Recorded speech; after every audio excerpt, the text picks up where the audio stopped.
The FBI is the most sophisticated law enforcement agency in the world, pursuing the most dangerous criminals. In California, when a young girl vanishes, We see Sandra Cantu skipping across the trailer park, going toward her house, and something catches her attention. the Bureau mobilizes. We had sexual deviants living in the trailer park. We just had other weirdos living in the trailer park. What are the odds of Sandra still being alive? FBI. Criminal Pursuit.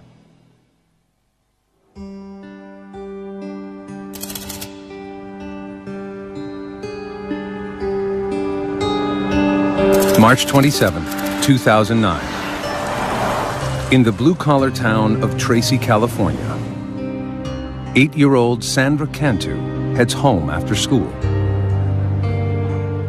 The second grader makes her usual afternoon rounds, knocking on doors and looking for playmates in her mobile home park. I'll let them know you came by, okay? All right. All right. There's only 100 people that live here, so it's a very close-knit community.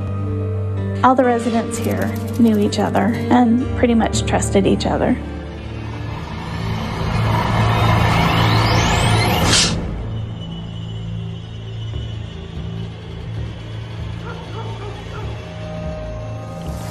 Hours pass, and Sandra doesn't come home for supper. Her mother, Maria, worries.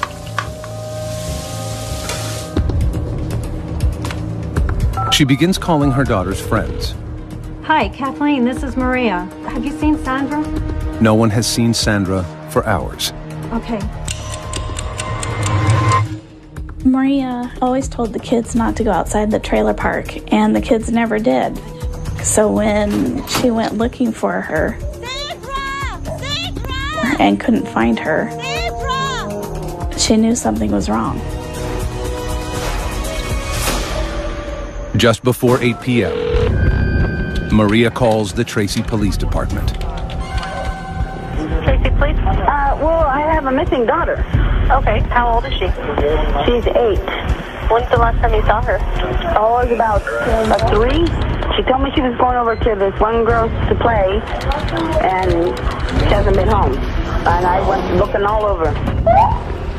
There's a 72% chance of finding a missing child in the first several hours. After that, every hour that passes, it drops off. It's a statistic Tracy's new police chief, Janet Thiessen, can't stop thinking about. Though she's been with Tracy PD for less than 2 months, the chief is a veteran of law enforcement, and she's afraid for Sandra's life. Statistics tell us if a child has actually been abducted, whether it's a known person or unknown, the likelihood that that child will be murdered is most often going to happen within those first 3 hours. The police get a detailed description of Sandra and what she was wearing. They learn that Sandra lives with her mother, grandparents, and 3 older siblings. Everyone was home that afternoon, but no one saw Sandra playing outside. There was just one witness, a surveillance camera Sandra's grandfather had installed outside the family home to prevent vandalism. The lens captured Sandra's movements at 4 p.m., right before she vanished. Sandra had the little Hello Kitty pink t-shirt on, looked like black leggings. This was the last that we knew she was in the mobile home park. So that was pretty important for us. It really helped us lock down that time frame. Investigators learned that Sandra's divorced parents are undergoing a support payment battle. Could Sandra's father have taken her? Dad had been out of the picture since Sandra was a young girl. We were able to verify that her biological father was not in Tracy at the time that she went missing. Sandra's father is quickly ruled out as a person of interest. Hours have passed since Sandra disappeared, but there is no sign of the little girl. It's the worst thing imaginable. You have this horrible feeling in your gut that something's terribly wrong, and you don't know what it is. maybe she's lost, facing some hypothermia. We may have a child who's dehydrated, who's very hungry.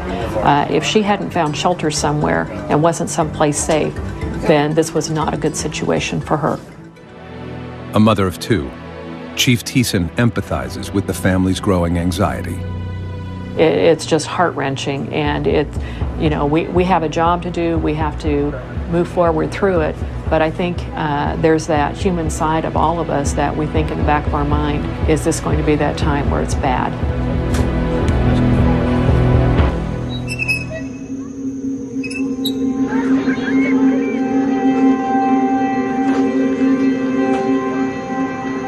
As dawn breaks, volunteers canvass the neighborhood, desperately searching for Sandra. We had a helicopter unit out. We were using a FLIR unit to check for heat sensors in the area that we were flying over. We also were going door to door, asking people in the area, checking with some of the businesses, had they seen this little girl? We were coming up with nothing. Sandra, it just seemed, had literally disappeared. With no known suspect or vehicle description, Tracy police are stumped. They issue an urgent bulletin on a missing child, which alerts the FBI's Child Abduction Rapid Deployment Unit, or CARD. Comprised of the world's leading experts on child abduction, the CARD unit can mobilize anywhere in the country within 4 hours. Team leader, Special Agent Joseph Brine, and his colleagues rush to Tracy as soon as they get the alert. When we first responded to the Tracy Police Department, one of the first things they asked is, what are the odds of Sandra still being alive? Statistically speaking, 97% of the children who are abducted at this point in time have been murdered.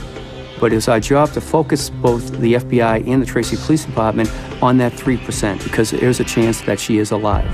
For the first time in his 15-year career, Special Agent Brine gets a first-hand look at what is at stake in the video of Sandra's last known moments. To see Sandra was something, as an FBI agent, you don't see on a regular basis.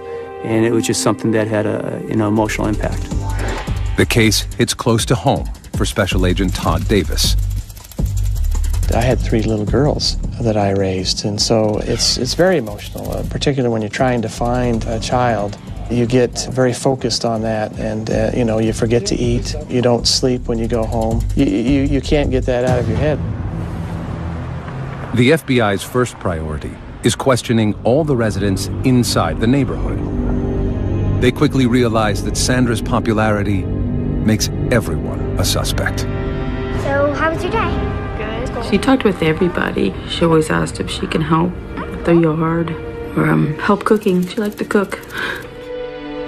Sandra was very friendly.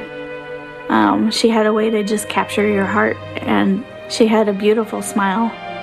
She was always smiling.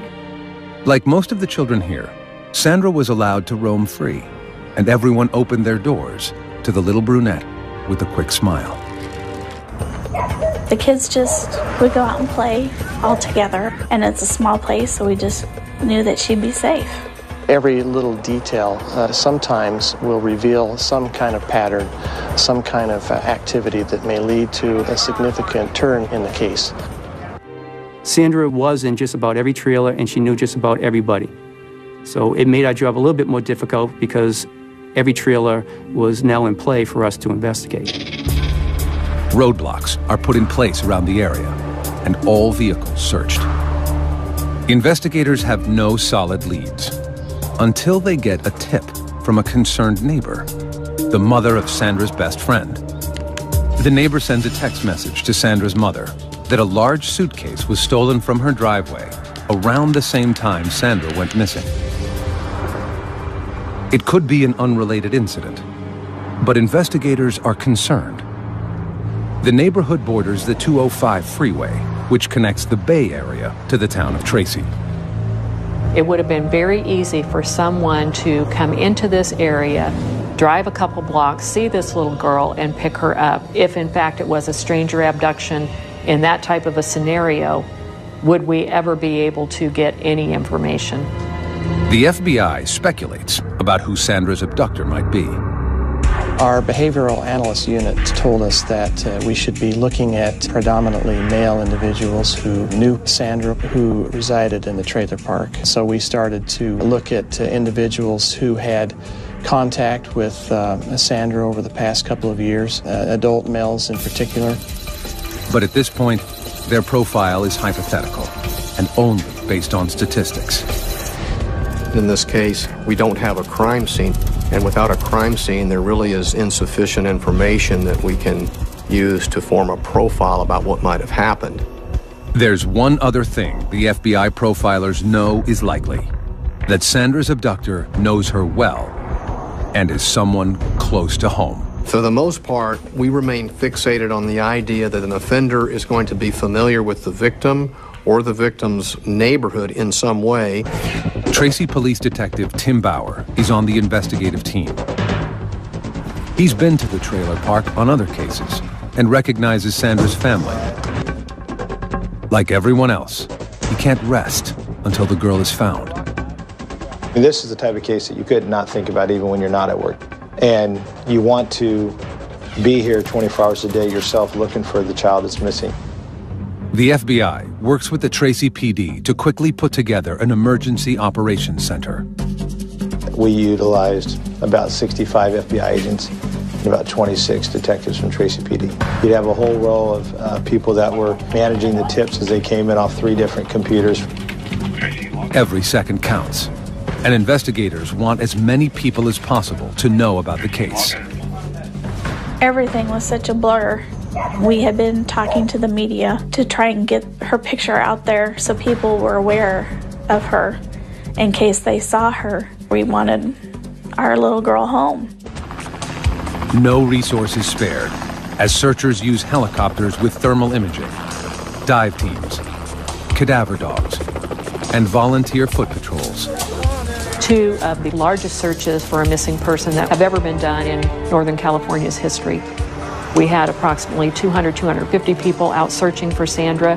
A lot of the police officers told us that it was like they were searching for their own daughter. Sandra became Tracy's daughter.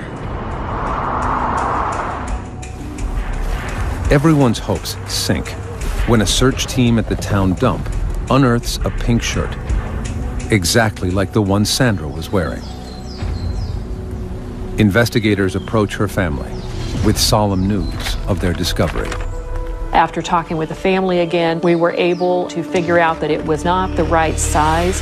It was almost that sigh of relief. Okay, we still are operating on the belief that we are looking for Sandra being alive.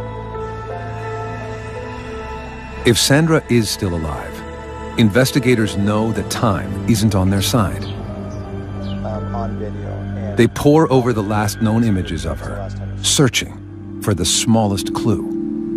She looks like she's coming towards home, then all of a sudden she turns her head to the right and heads off in a different direction from where she was coming.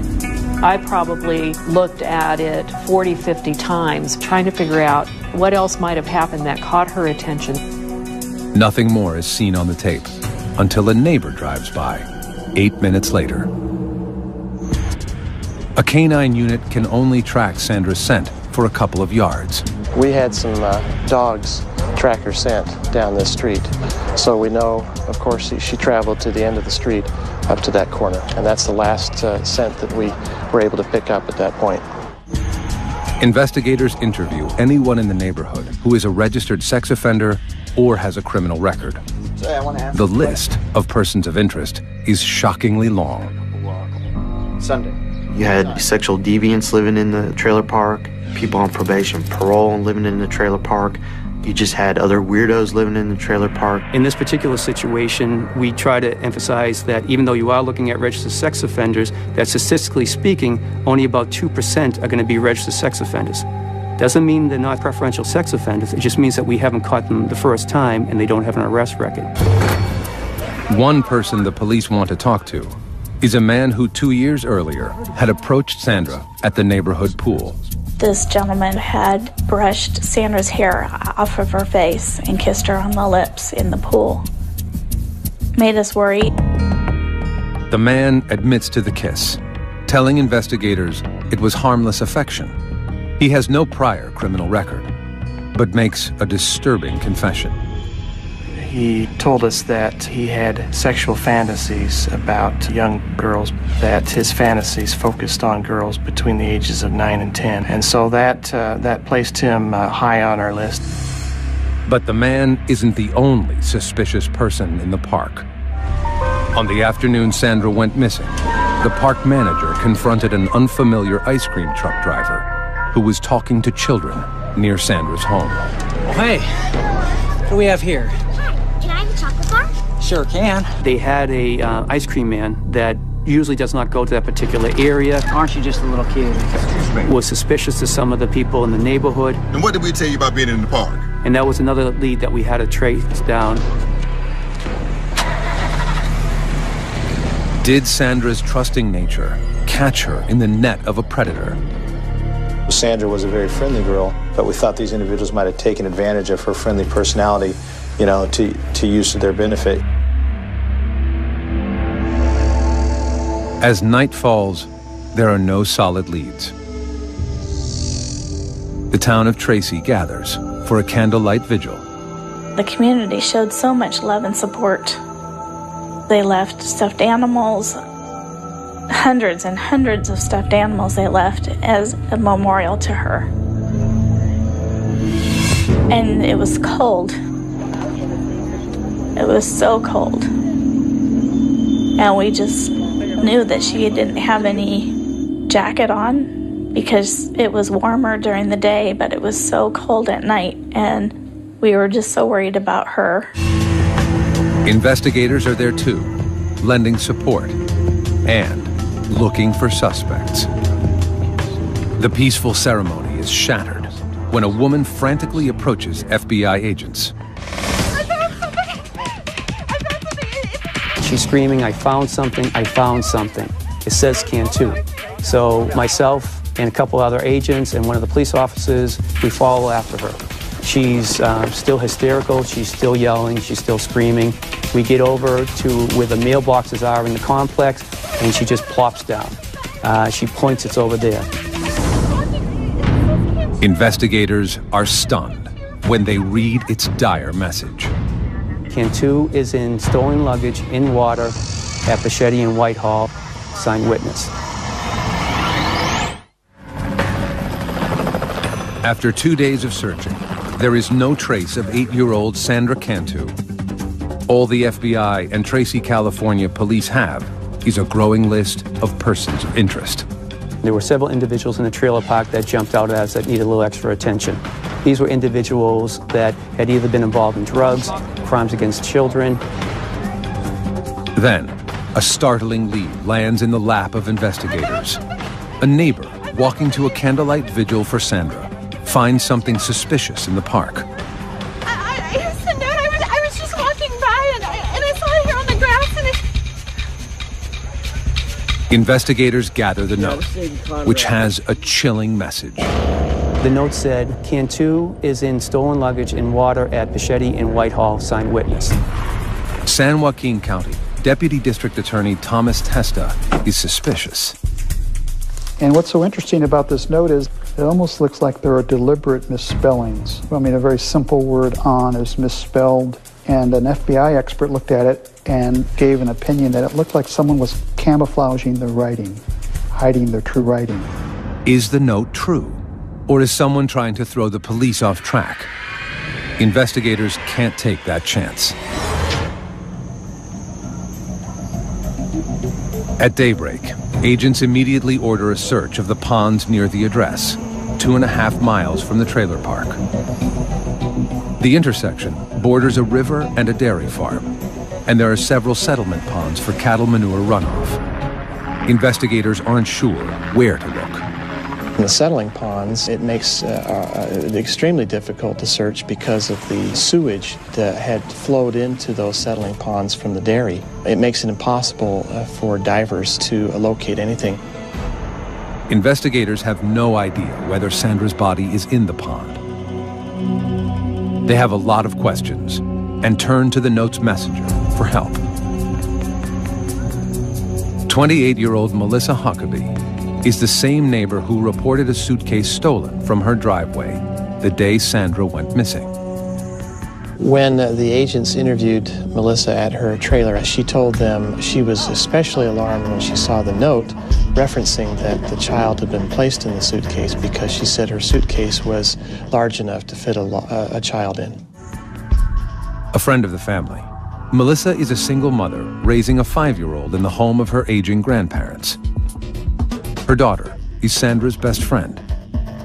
Her daughter played with Sandra, and her family was church-going people. Her grandfather was the pastor at the church around the corner. And she was a school teacher there. So as a family, we felt safe having her there. But the agents are suspicious about Melissa's involvement and dig further. Why she was not statistically, the person that we profiled for this type of investigation, the fact that she had injected herself into this investigation, the fact that her story was not very credible was a concern for us. Melissa has a partial alibi. At the time Sandra disappeared, Melissa was alone at her grandfather's church decorating her Sunday school room. Phone records prove she placed a call from the church to the trailer park manager around the time Sandra went missing. Even so, agents search Melissa's car. We found a blue self-sticking note, and when we retrieved that note, looked at it more carefully, we noticed that there was some scribbled handwriting. Closer inspection of the note reveals something suspicious. And our evidence response team was able to isolate the scribbled writing on top and adjust the color and contrast and shading. Underneath the handwriting were 3 words: Bachetti, Whitehall, and water. The address is the same as the one written on the note Melissa supposedly found. Is she the author of the ominous message? In Melissa's messy bedroom, agents find a notebook hidden below the nightstand. It is the same type of paper as the note, and a page is missing. It also contained on it some indented writing that we held up to an alternate light source, and our evidence response team was able to discern a couple of letters that exactly matched letters found on the anonymous note. Investigators are now certain that Melissa wrote the mysterious note. But why? Is this an attention seeker who somehow wants their 15 minutes of fame, or is it a situation where this person is trying to find out what do the police know and how close are they getting to me? In spite of the questions surrounding her, Melissa cooperates with police, offering valuable information about yet another suspicious neighbor. Yeah, the guy right there, he's really creepy. Every so often, Sandra would go to the man's home and play games or hang out. Do you have a deal? And he's been linked to an alarming incident with another little girl in the trailer park. That's for you. A 7-year-old child had been drugged, and he had assisted the child's mother in taking the child to the hospital. And when the police arrived at the hospital, he exited abruptly. That was an indication to us that maybe there was something that he was hiding. Cadaver dogs search the man's vehicle and get a positive hit on the truck. But the evidence team finds no traces of human remains. And residents are coming forward with more disturbing information. Police are shocked when a stepfather and stepson who share a trailer volunteer photos they have of Sandra on their cell phones. The top of her shorts were unbuttoned as she's sitting on somebody's lap. And the fact, of course, that they admitted that she was in their bedroom frequently was of concern to us as well. A search of their home uncovers a computer with questionable images of children and a stuffed animal used for masturbation. But the 2 men have no criminal history of offenses against children. By now, it's been a week since Sandra disappeared, and her once idyllic neighborhood has turned into a land of horror. FBI agents and the Tracy PD work around the clock, chasing down leads. Every hour that ticks off, You feel that stress and that tension. I really literally had to order people to go home. Every second that we're sleeping and that we're not working the case, maybe that's that moment in time that if somebody was doing something on the case, that we still had that opportunity to find Sandra and to find her safe. Investigators need to narrow their list in hopes of finding a suspect. They decide to administer polygraph tests. They start with the man who had kissed Sandra at the local pool. He passes. His alibi also pans out. He is not charged. The suspicious neighbor also passes a polygraph test, but has no solid alibi for the block of time. Investigators learn he is a close friend of the man who kissed Sandra. Could the two have worked together? The stepfather and stepson, who were found with questionable photos of children, are also given polygraphs. The results are disturbing. Each of these individuals failed the polygraph on the question of whether they had anything to do with her disappearance. But as authorities begin to move on their leads, they make a tragic discovery. The suitcase surfaces.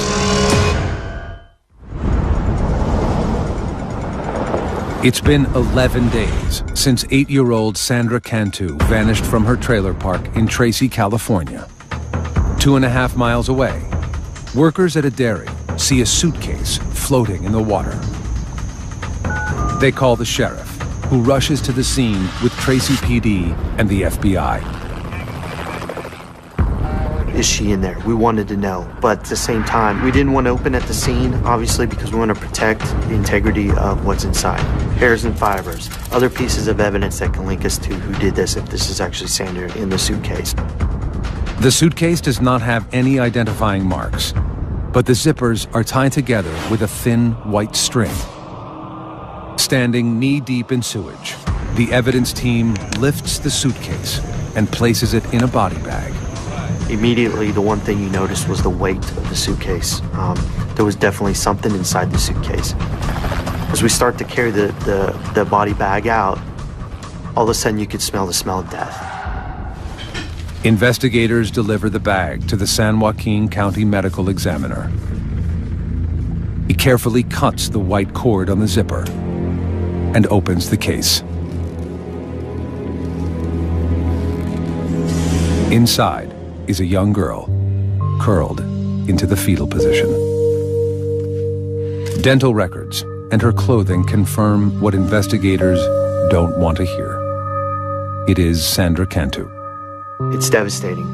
You know, we lived up to this moment that she's still alive. We gotta find her. She's still alive. We can find her. We can find her. And then at this point, we can't. The only thing we can do to help her now is by finding out who did this. Sandra's body is fully clothed, in the same outfit she was wearing when she disappeared. Toxicology reports reveal she was drugged with benzodiazepine, a powerful sedative. There are no obvious injuries on Sandra's body, no scratches, bruises, or cuts, except a small scrape on the inside of her bottom lip. The coroner determines that she was sedated, then smothered, before being put in the pond. And there's something else. The doctor determined that she had been sexually assaulted, and at first was kind of confused because of the angle that had been used for the sexual assault, and kind of determined that it had been with a foreign object. After assaulting her, Sandra's killer completely redressed her body. What it suggests to me is that this was an individual who knew Sandra and perhaps may have felt remorse and wanted Sandra to be presentable. Special Agent Marcus Knudsen stays with Sandra's body as she is taken for x-rays and then to the morgue. Knudsen, himself a father of a young girl, can't bear to leave Sandra alone in the dark again. It hurts because this is a young girl. She had everything going for her. You know, why? Why take the life of a young girl? The case is now officially a murder investigation. But before authorities can begin, Chief Thiessen has the painful task of informing Sandra's family. It's so hard when you see something that's happened to a young child. There's no easy way to tell somebody that your child is dead. It's news Sandra's family is not prepared to hear. When they came to tell us that they found Sandra, the most primal screams that you can imagine, and wailing and disbelief and just not wanting it to be true. To me, she was a beautiful baby.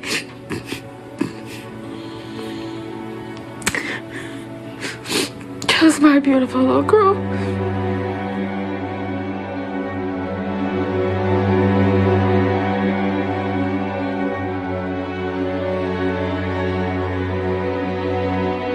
Once I had delivered the messages, I needed to have a few moments just by myself. This was just so highly charged. I had to take a few minutes, and I'm sure that there were a few tears that escaped. And then it's back to take that deep breath and back to the job at hand.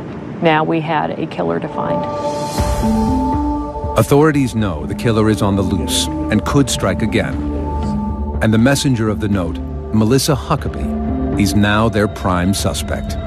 Now that we found the body described in the note and the type of suitcase matched the suitcase that had been supposedly stolen from Melissa's trailer on that day, that certainly pointed in her direction. Investigators want to polygraph Melissa, but they can't. Melissa is in the hospital after attempting suicide by swallowing razor blades. Agents don't know what to make of her erratic behavior, but they do know that something is up. The signs of swallowing the razor blades, the note, I don't know if it was guilt or just wanting to get attention, but she wanted someone to come talk to her about Sandra Cantu by all of her acts that she did. Investigators begin gathering evidence against Melissa Huckabee. They question her family and learn that Melissa has a dark side. 3 months earlier, she pled no contest to petty theft charges for stealing from a department store. 2 years before that, in her prior home in La Palma, California, there were 2 mysterious arson fires. Though Melissa was a person of interest, charges had not been filed. Melissa was mentally unstable and medicating herself for relief. She was bipolar, depressive, had high anxiety. She was dependent on drugs to deal with her emotional situations, frequently overdosed on those drugs. Only 3 months before Sandra vanished, a parent in the trailer park accused Huckabee of taking her child to a local park without permission. When Melissa brought her home, Hey, sweetie, I have some special juice for you. the girl acted strange. Drink it up. Her speech was slurred. Don't worry about the smell. It's really She was unable to control her muscles, kept falling down, and was drowsy. The girl's mother and her boyfriend rushed the child to the hospital. Tests revealed benzodiazepine in her bloodstream. Melissa denied harming the girl, and charges were not filed at that time. Agents hope that this time, Melissa won't be so lucky. They get a break when a local Marine is able to place Melissa where the body was found. We located a witness who lived on Whitehall Road who was heading to a restaurant to eat that evening with his wife. And he noticed an SUV, a small SUV that was parked facing west on the north side of the road with a car door open. The couple stopped to check it out. Then, Melissa emerged from the ditch. Basically, they saw her coming up from the pond. They engaged her in conversation and were able to provide the exact time this was based on where they had eaten that night for dinner. It described her to a T. It described her vehicle to a T. The timeline fits, but it's only circumstantial evidence. And investigators need irrefutable physical evidence. They get a warrant to search Melissa's grandfather's church. We conducted a search of the church looking for any cordage that would match the description of the cordage we found on the suitcase. and we found a blind in the Sunday school room used by Melissa that had been cut and retied. Investigators are also looking for the object Melissa allegedly used to sexually assault Sandra. We covered the church head and toe with alternate light source, looking for bodily fluids and blood. In the kitchen, they find a bent rolling pin. And the rolling pin had one side that had a red smudge on it. So they collected it with gloves, of course, put it in a bag, and tried to find fingerprints on it, and collected that smudge. Now, agents have to wait for the crime lab to do its work. They want the case to be rock solid before they make an arrest. They won't have that luxury.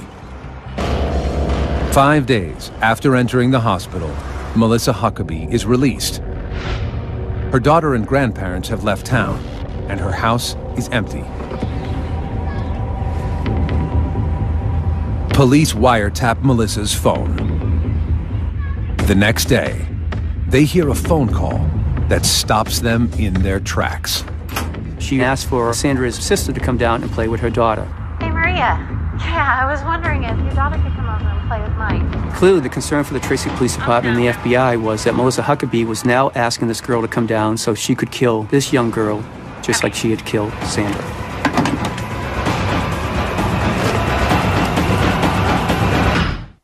April 10th, 2009.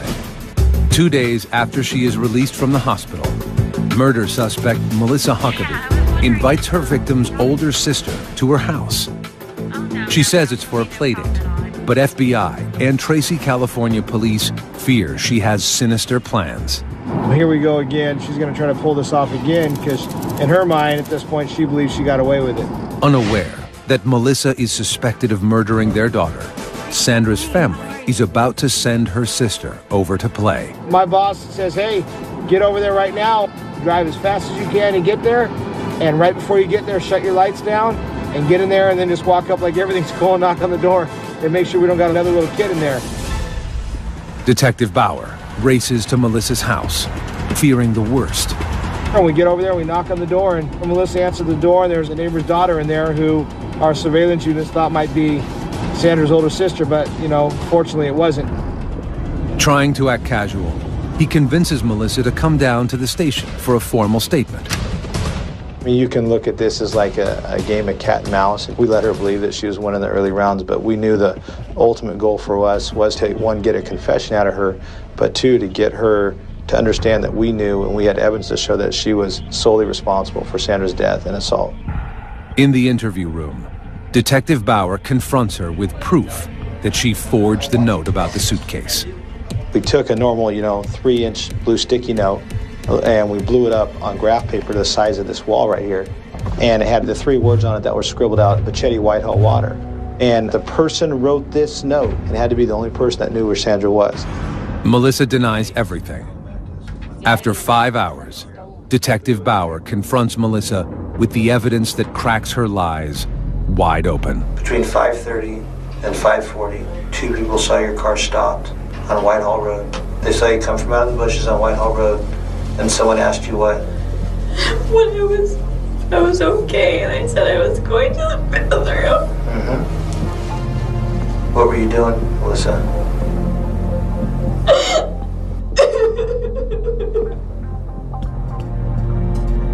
It was an accident. I told you it was an accident. I know it was. Accidents happen. Kill her. You just died.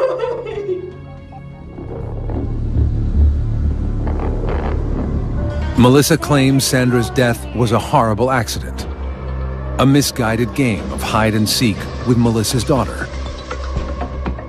Melissa says she became distracted and forgot about Sandra in the suitcase. She drove to her Sunday school room at the church and began working. I went in the church. I was there. And when I came outside, I looked at my suitcase.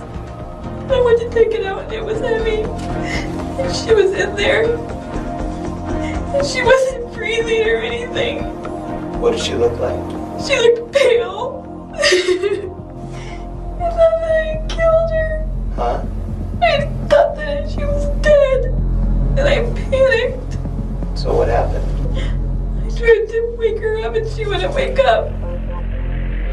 Melissa claims she tried CPR, but it didn't work. She zipped the girl back into the suitcase and decided to hide the body in the pond. Dead and I killed her. I didn't want anybody to think that I had killed her. But I didn't know what else to do. Melissa denies sexually assaulting the little girl, but her partial confession is enough for Tracy PD to arrest her for the murder of Sandra Cantu. Investigators tell Sandra's family the stunning news. We felt very betrayed to know that it was Sandra's friend's mother who did this. Forensic tests on the evidence from Huckabee's home and the church confirm what investigators already know, that Sandra's death was no accident. Reports reveal that the metal rolling pin in the church kitchen contains traces of Sandra's DNA. Sandra had never been in that church, so her DNA should not have been on that. So it was a real powerful piece of evidence. The cord from the blinds in the church are compared to the string on the suitcase. The laboratory came back with a report indicating that that cordage was the same size, color, dimension, and substance as the cordage found on the suitcase. Analysis of Melissa's home computer suggests that Sandra Cantu's murder was coldly premeditated. We found an article detailing the murder of a child, and that child had been murdered by her grandfather and placed in a suitcase, and the suitcase had been thrown in a river. Based on the evidence in this investigation, it appears that this was premeditated, and it was a sad opportunity that presented itself, and she took advantage of it. The forensic evidence is the final piece of the puzzle. Authorities use it to construct a timeline of what happened to Sandra, beginning with the surveillance tape. At 4 p.m., Sandra walked off screen in the direction of Melissa's home. Sandra, come on over here with me. Come here. You want to help me decorate the church? Sure. Okay, come on, let's get in. 8 minutes later, Melissa's car drove by.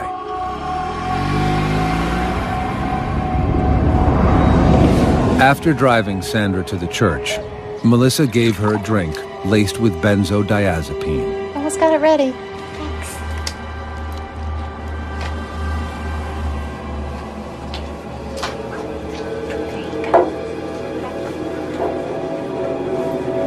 Go ahead, drink it all up.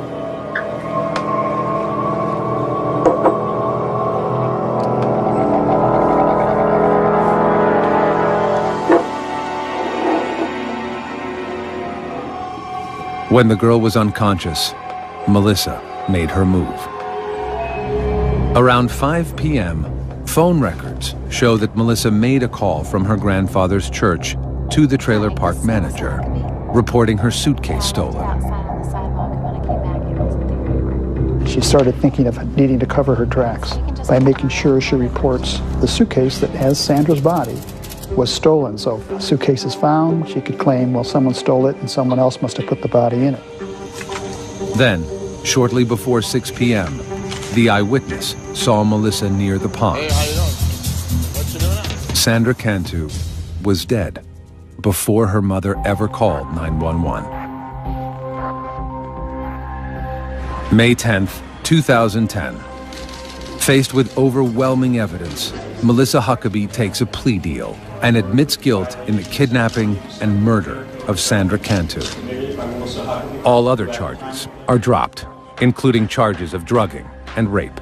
And I think that's a testament to the strength of the case and to the credit of the detectives and the FBI, is that she probably thought there was no way out. She probably would have been given the death penalty had the case gone to trial. Melissa is now serving life in prison without parole.